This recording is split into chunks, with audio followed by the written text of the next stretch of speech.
স্বাগতম সকলকে আমার আরও একটি নতুন ভিডিওতে। তো আজকে আমার সাথে দেখতে থাকুন দীঘার সফর। তো বিদিশা 2 এই হোটেলটি আমরা বুক করেছিলাম। তো রুমটি খুবই সুন্দর, ফ্যান রয়েছে, খুবই সুন্দর বাথরুম, টয়লেট।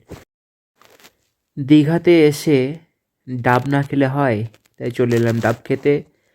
তো এখানে খুব সস্তায় ডাব পাওয়া যায় 50 টাকায়। আমি ডাবও খেলাম, ডাবের ভিতরে সসও খেলাম। তারপরেই চলে এলাম হচ্ছে ওল্ড দীঘার মেন জায়গায়। তারপর হাঁটতে হাঁটতে যাচ্ছি নিউ দীঘা থেকে। নিউ দীঘা আমরা হেঁটে হেঁটে যাবো, তার কারণ হচ্ছে দীঘার যে সৌন্দর্য সেটা উপভোগ করতে করতে যাচ্ছি। তো এটি রয়েছে জগন্নাথ ধাম, দীঘার ছোট্ট জগন্নাথ ধাম। তো আমরা দেখতে দেখতে নিউ দীঘা চলে এসেছি।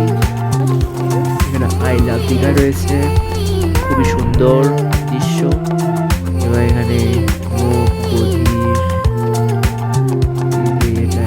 রয়েছে বিজ্ঞাপনটা। এখানে রয়েছে ব্যাটারি গাড়ি, তো বাচ্চারা যেটাতে চেপে খুব আনন্দ পায়। Geology survey in India. এখন আসুন এখানে দেখে নিই ব্রাইড হোয়েল, যেটি হচ্ছে 42 ফুট লম্বা, 7 ফুট চওড়া। ও মাই গড।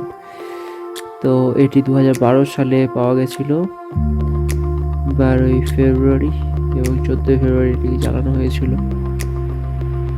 কি সুন্দরভাবে রাখা রয়েছে এবং কত লম্বা, বাপরে বাপ। ব্রাইড হোয়েল এত বড়, যেটাকে বলে কুচ তিমি, তিমি মাছেরই একটা প্রকার এটা।